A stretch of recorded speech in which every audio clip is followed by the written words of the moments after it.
नमः शिवाय। आज लिंगराज महाप्रभुंकर रुक्कुणा रथयात्रा विषय में आपको जनइबी।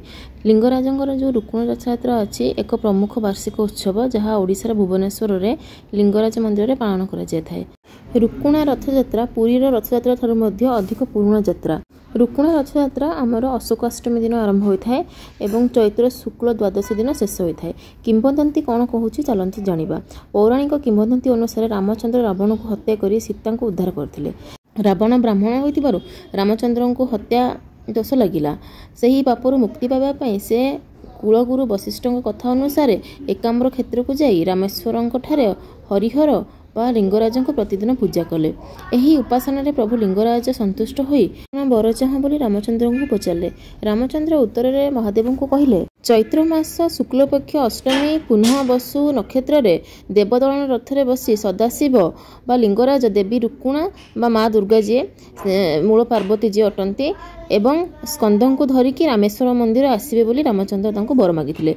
किंतु कालक्रमे मंदिर अवहेला होइथिबारु आउ वैष्णव प्रभाव बढ़िबारु स्कंदक मूर्ति चोरी हो जाइथिला।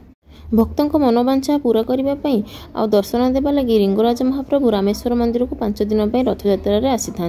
भक्त प्रथा और परंपरा अनुसार यही रथयात्रा हो आसुची। यह व्यतीत रथयात्रार आउ एक विशेषत्व रही जे माँ भुवनेश्वरी यही दिन रथरे महाप्रभु लिंगराज सुरासुर को वध करने यात्रा करिथांती। एही यात्रा आरंभ में जो रथ जाए ता ना होची त्रिपुरा विजयी रथ। शिव त्रिपुरासुर को वध करने जो रथ गमन करते से रथ को अनुकरण करी रथ निर्माण करा जाए एवं रथर विभिन्न अंशर विभिन्न देवता को न्यास करा जाए। रुक्कुणा रथयात्रा जो यार विशेषत्व कौन रही चलते शुणा। लिंगराज महाप्रभु चलती प्रतिमा चंद्रशेखर को चैत्र शुक्ल अष्टमी बा अशोकाष्टमी दिन गोटाए रथरे रामेश्वर मंदिर को नि जाई 5 दिन सेठारे अवस्थापित करी पुणी बड़ देउल को बाहुड़ाई अणा जाए। जीवा बाटर अनेक पूजार्चना पूर्वक अधरपणार लागी करा जाए। यहाकू देखिबा लगी भक्तंकर गहली लागी रही थाए। विश्वास रही लिंगराजंक रामेश्वर मंदिर को गमन अवसर में रामचंद्र पूजार्चना करिबार सुजोग पाई थांती। लिंगराज मंदिर ठारू रामेश्वर मंदिर पर्यंत रथ को टणा जाए। रामचंद्र कथा को रखी प्रतिवर्ष अशोकाष्टमी तिथि रे दोल गोविंद और रुक्कुणा को धरी लिंगराज महाप्रभु रामेश्वर मंदिर को यात्रा करिथांती।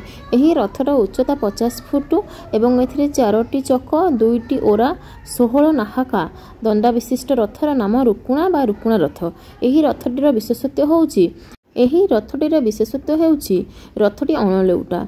जो भली भाव रथटी रामेश्वर मंदिर पर्यंत जाए ठीक से ही पुनर्बार पछकू फेरी थाए। रथर पछपटे द्वार खोल जाई पट द्वार घोड़ा जचा जावा पर यह पछकू फेरी थाए। जगन्नाथ महाप्रभु परी रथ दक्षिण मोड़ बुली न थाए। एथिपाई यहाकू अणलेउटा बोली कहा जाए। एई रथ जो आड़े मुह करी जाए से आड़ू मुह करी फेरे नहीं। बाहुड़ा दिन रथर आखपाखरे साजसज्जा को आनी पछ पाखरे लगाई रथर पछ पाख को सम्मुख करी बड़ ठाकुर को बाहुड़ाई अणा जाए। एथिपाई ढग अछि जे रुक्कुणा रथ अणलेउटा आउ न फेरे। रुक्कुणा रथर सारथी को कहा जाए ब्रह्मा। अशोकाष्टमी दिन 8टी अशोका कढ़ी पकाई सही जलपान कले दुख लाघव हेबार मान्यता रही। संतान हेउनथिले महिला माने अशोकाष्टमी पूर्व दिन विधिवास करी अशोकाष्टमी दिन मरीचि कुंडरे जल स्नान कले संतान प्राप्ति हेबार मध्य मान्यता रही। एणु एही मरीचि कुंडर प्रथम गोरा जल खूब उच्च दर नीलाम होता है। दोल पूर्णमीर 2 दिन परठारु रथ पाई काम आरंभ होई चैत्र मास शुक्लपक्ष सप्तमी अधराती पर्यंत काम चली थाए।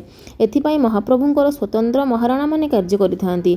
रथ खଳାରେ रथर समस्त कार्य को करिथांती।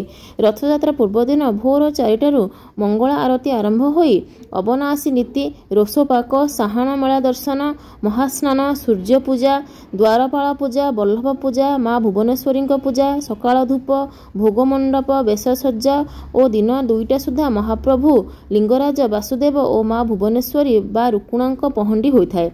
यहाँ पर रथ उपर चका पूजा अख पूजा द्वार पूजा अश्व पूजा ध्वजा पूजा ब्रह्मा पूजा और छेरा प्रहंडी प्रभृति प्राय 12 प्रकार पूजा करा जाय थाए। बर्तमान रुक्कुणा रथयात्रा कथा आपने जानीपारे महाप्रभु लिंगराजंकर रथयात्रा। जदि भिडियोटी भल लगी ताले भिडियोटी को समस्त संगे शेयर करदे समस्ते महाप्रभु जगन्नाथंकर ये रुक्कुणा रथयात्रा विषय में जानवा पाइबे। और चैनल को सब्सक्राइब करदे एमती नुआ भिडियो आपण मैंने देखा पाइपर। बर्तमान आज भिडियो एतिक जय जगन्नाथ। ओम नमो भगवते वासुदेवाय। ओम नमः शिवाय।